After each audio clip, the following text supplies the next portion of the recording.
शिवलिंग क्या है?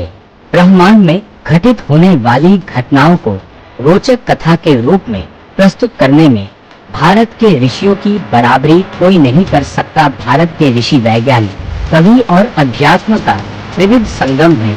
ब्रह्मांड में एक विस्फोट होता है। हॉकिंग्स इस घटना को बिग बैंग कहते हैं। इसे हिरण्य के गर्भ का विस्फोट कहते हैं।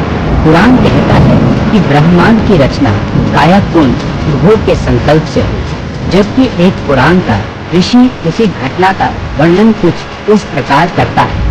रचयिता ब्रह्मा और पालनकर्ता विष्णु ऊर्जा शक्ति के बीच इस बात को लेकर विवाद उत्पन्न हो गया कि दोनों में से कौन अधिक उपयोगी और महत्वपूर्ण है, और दोनों ऊर्जा शक्तियाँ इस विवाद को सुलझाने के लिए परम शक्ति के पास पहुंची और आगे ऋषि कहते हैं कि दिव्य ज्योतिर्लिंग परम शक्ति से प्रकट हुए और उन्होंने दोनों ऊर्जा शक्तियों को दोनों ओर के अंतिम छोरों को लेने के लिए भेजा, और दोनों ऊर्जा शक्तियाँ उस अथाह या अनंत शक्ति का अंत कभी नहीं जान सकी। सृष्टि पालन और प्रलय करने वाले अदृश्य परम तत्व का दृश्य दिव्य ज्योति रूप जो सृष्टि की रचना में प्रकट हुआ है, ज्योतिर्लिंग है। और यह काव्यात्मक वर्णन ज्योतिर्लिंग के प्राकट्य की घटना का वर्णन है, जो पुराण ऋषि के ब्रह्मांड में घटित घटना का काव्यात्मक रूप है। लिंग शब्द अपने अनेक अर्थों के कारण अत्यंत विवादास्पद शब्द है। मूलतः संस्कृत भाषा का यह शब्द अपने अनेक प्रयोगों के कारण हिंदू धर्म के समर्थकों और विरोधियों दोनों द्वारा समान रूप से प्रयुक्त होता है, किंतु इसके मूल प्रयोग को समझे बिना यह शब्द विवादों में ही रहेगा। लिंग शब्द का मूल अर्थ चिन्ह या प्रतीक है। वह प्रतीक या चिन्ह जो किसी का जाति या अवस्था का प्रतिनिधित्व करता है। लिंग है इस अवस्था या जाति संबंधी बात को दर्शाने के लिए प्रयुक्त शब्द। संस्कृत में शीर्षासन शब्द पुरुष जन्नांग के लिए प्रयुक्त होता है। लिंग शब्द का प्रयोग जन्नांगों के लिए बहुत बाद में होने लगा, किंतु इस शब्द का प्रयोग पहचान के रूप में किया जाता था। ऐसी पृष्ठभूमि के बाद यदि हम शिवलिंग शब्द को उसकी अवस्था, उत्पत्ति और प्रयोग के आधार पर समझने का प्रयास करें तो इसे समझना आसान हो जाएगा। ऋग्वेद में हिरण्यगर्भ सूक्त और नारदी सूक्त है, जो सृष्टि की रचना के समय घटित ब्रह्मांडीय घटनाओं का चित्रण प्रस्तुत करते हैं। संपूर्ण सूक्त का सार बस इतना है कि उजाड़, निष्क्रिय और अचेतन सृष्टि में एक अंडे के आकार का विस्फोट हुआ, और साथ ही सत ऊर्जा, असत पदार्थ और काल समय प्रकट हुए। विस्फोटित अंडा हिरण्य में अर्थात स्वर्णिम प्रकाश से प्रकाशित हुआ। आज भी ज्ञान करने वाले उस दिव्य प्रकाश का अवश्य अनुभव करते हैं, जो हमारी और अस्तित्व की एकता और शाश्वतता का संकेत देता है। मेरा स्वयं भी यही अनुभव है कि दिव्य प्रकाश हमारे भीतर और अनंत सृष्टि में समान रूप से विद्यमान है और कल्याणकारी था। कल्याणकारी का अर्थ निश्चय और प्रकाशित का अर्थ है ज्योतिर्लिंग। इस अंडे के फूटने से पहले अंडे के भीतर की ऊर्जा जल में सुप्त योग निद्रा, और इस अंडे के भीतर के जल की ऊर्जा नारायण है। नर का अर्थ जल और अयन का अर्थ वह जो उसमें निवास करता है। इसीलिए भारत में शिव और नारायण को हरिहर अर्थात एक कहा जाता है। वेदों में वर्णित ये काव्यात्मक वर्णन वास्तव में सृष्टि की उत्पत्ति का एक रूपकात्मक चित्रण है। वेदों में शिव का अर्थ है कल्याणकारी देवता और रुद्र का अर्थ है संहारक देवता। ऊर्जा को दो अलग अलग रूपों में वर्णित किया गया है। वेदों में आर्य प्रकृति पूजक हैं, जबकि इस उपमहाद्वीप के मूल निवासी प्रतीक पूजक हैं। आर्य प्रकृति के बीच रहते हैं, जबकि इस उपमहाद्वीप के निवासी नागरिक हैं, अर्थात किलों में बसे नगरों के निवासी। ऋग्वेद में परमात्मा के इस प्रतीक की पूजा करने वालों को शीर्षासन देव कहा गया है, अर्थात पुरुष जन्नांगों की पूजा करने वाले थे। समय के साथ इस दिव्य प्रकाश के प्रति शिव और रुद्र एक हो गए। शिवलिंग का स्वीकृत वर्णन अंतिम वेद अथर्ववेद में आता है, जबकि ऋग्वेद में प्रतीक और प्रकृति के तत्व दो अलग अलग चीजें हैं। वेदों में शिव एक निराकार कल्याणकारी शक्ति है, रुद्र एक निराकार विनाशकारी शक्ति है। शिवलिंग ब्रह्मांड की उत्पत्ति के समय घटित घटना का प्रतीक है, लेकिन पुराणों में अदृश्य, रंगहीन, निराकार और केवल सकारात्मक सफेद कपूरगोरम ऊर्जा शक्ति एक व्यक्ति बन जाती है जो कैलाश पर्वत पर रहता है, जिसकी एक पत्नी और पुत्र हैं, और यहाँ से सर्वोच्च सत्ता का प्रतीक या संकेत पुरुष जननांगों में वापस आ जाता है।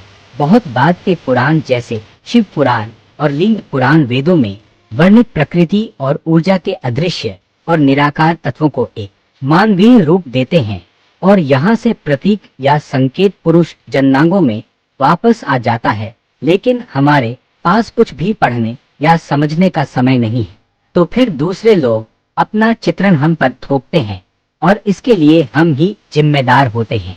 शिवलिंग कल्याणकारी परम शून्य का प्रतीकात्मक रूप या प्रतीक है, जो पदार्थ, ऊर्जा और समय का प्रतीकात्मक रूप मात्र है। यूनि पृथ्वी या पदार्थ का प्रतीक है और लिंग आकाश या ऊर्जा का प्रतीक है, जबकि सर्प काल या समय का प्रतीक है। दरअसल शिवलिंग आदि, मध्य और अंत का भी प्रतीक है। शिवलिंग का निचला भाग ब्रह्मा अर्थात आरंभ, मध्य भाग विष्णु अर्थात पोषण और ऊपरी भाग विसर्जन अर्थात परम कल्याण या शिव है। शिवलिंग ऊर्जा, पदार्थ और समय के साथ साथ आरंभ, पोषण और प्रलय के साथ साथ शरीर में घटित होने वाली घटनाओं जैसे 3 महीने बाद माता के गर्भ में ऊर्जा शक्ति का प्रवेश भी है। इसीलिए शिव मंदिर में शिखर के ऊपर से शिवलिंग में प्रवेश कराया जाता है, जो माता के गर्भ में घटित होने वाली घटनाओं का बाह्य रूप मात्र है। शिव का गणेश वध एक यौगिक प्रक्रिया है। जब मूलाधार को आत्मशक्ति अर्थात शिव द्वारा काटा जाता है, तब कुंडलिनी शक्ति अर्थात आदिशक्ति जागृत होती है। यह इस गहन ध्यान में घटित घटना का एक वर्णनात्मक वर्णन मात्र है। अर्धनारीश्वर का अर्थ है पुरुष और प्रकृति, पदार्थ और ऊर्जा, नर और नारी तथा यिंग और यांग के स्वरूप द्वारा एक ही ऊर्जा का 2 भागों में विभाजन, क्योंकि यदि 2 होंगे तभी संसार गतिशील होगा। और वस्तुतः पुरुष में नारी और नारी में पुरुष के गुण समान रूप में विद्यमान हैं। इन दोनों गुणों का सकारात्मक संयोग व्यक्ति को पूर्णता प्रदान करता है, और इसी पूर्णता का प्रतीक अर्ध नारीश्वर का स्वरूप है। ओम नमः शिवाय का अर्थ भी समझने योग्य है। संपूर्ण ब्रह्मांड में एक ध्वनि बज रही है। ब्रह्मांड में बजने वाली इस ध्वनि को ब्रह्मनाद कहते हैं, जो अ, उ और म नामक 3 अलग अलग स्वरों में सुनाई देती है। अब जब आप ध्यान के माध्यम से इस ध्वनि को सुनते हैं, तो आप ध्वनि की रचना का अनुभव करते हैं, और ध्वनि की रचना के साथ लय आप परम यानी शिव तक नहीं पहुंच सकते। और यह मंत्र वास्तव में इसी आंतरिक यात्रा के क्रम का सुझाव देता है। बिंदु यानी शरीर की रचना से लेकर ध्वनि यानी ब्रह्मांड और ब्रह्म की ध्वनि की रचना तक, और जो भी ध्वनि के साथ लय में आ जाता है वह परम में प्रवेश कर सकता है। यही इस मंत्र का गुप्त अर्थ है। हड़प्पा और मोहनजोदड़ो में बड़ी संख्या में शिवलिंग मिले हैं, और उत्खनन में इस प्रतीकात्मक पूजा के प्रमाण यह सिद्ध करते हैं कि इस उपमहाद्वीप में यह प्रतीकात्मक पूजा लोगों द्वारा सृष्टि के आरंभ और उनके अस्तित्व के मूल स्वरूप की स्मृति के रूप में संरक्षित एक इतिहास है। शिवलिंग का प्रतीकात्मक वैदिक उल्लेख और हड़प्पा में खुदाई के दौरान मिला प्रतीक सृष्टि की रचना के समय घटित हुई घटना की एक सुंदर स्मृति मात्र है, और इसीलिए शिवलिंग को पुरुष जननांग कहना थोड़ा अतिशयोक्ति माना जाएगा, या अज्ञानता या अहंकार के कारण कहा जाएगा, क्योंकि महमूद गजनवी के इतिहासकार, जिन्होंने ज्योतिर्लिंग को अपनी आंखों से देखा था, कहते हैं कि वह फटिक का बना था, और उसके पीछे रखे गए चमकीले दीपकों के कारण वह वास्तव में ज्योतिर्लिंग जैसा दिखता था। और हठ योगी भी शिवलिंग का दर्शन करते थे, क्योंकि ध्यान केंद्रित करने पर दीपक बुझ जाता था। ऐसा उल्लेख भी मिलता है। तो मित्रों, कभी देखेंगे तो नहीं होगा, और होगा तो नहीं होगा। ध्यान से शिवलिंग के आकार की बात करें तो आइए समझते हैं कि शिवलिंग का आकार किसी पुरुष के गुप्तांग जैसा नहीं बल्कि एक अंडे के आकार का या परवलयिक आकार है जो ब्रह्मांड का आकार है, यानी ब्रह्म, ब्रह्म का अर्थ ऊर्जा है का अंडा। दीपक की बाती यानी दीपक की लौ और गहन ध्यान के बाद मनुष्य के भीतर की आत्मचेतना भी एक अंडाकार कक्षा में घूमती है और जैव क्षेत्र, आभा क्षेत्र यानी आभा क्षेत्र का आकार भी अंडाकार हो जाता है और शरीर घूमता है, जो किसी गहन रहस्य की ओर इशारा करता है या सुझाव देता है। शिवलिंग प्रजनन का नहीं बल्कि ब्रह्मांड के निर्माण का प्रतीक है। शिवलिंग ब्रह्मांड के निर्माण के समय घटित घटना और वैश्विक ऊर्जा और व्यक्ति के शरीर में मौजूद ऊर्जा के अद्वैत संबंध को दर्शाता है। पूरी सृष्टि उसी परोपकारी ऊर्जा से संचालित होती है। यह ब्रह्मांड की रचना और जीवन व शिव की एकता का प्रतीक भी है। शिवलिंग रहस्य को आप समझ गए होंगे।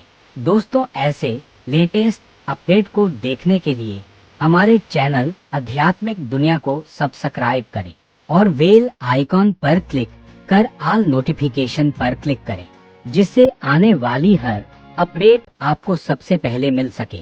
तो आज के एपिसोड में बस इतना ही। आगे फिर मिलेंगे, तब तक के लिए जय मां आदिशक्ति, जय सच्चिदानंद। आपका हर दिन शुभ हो।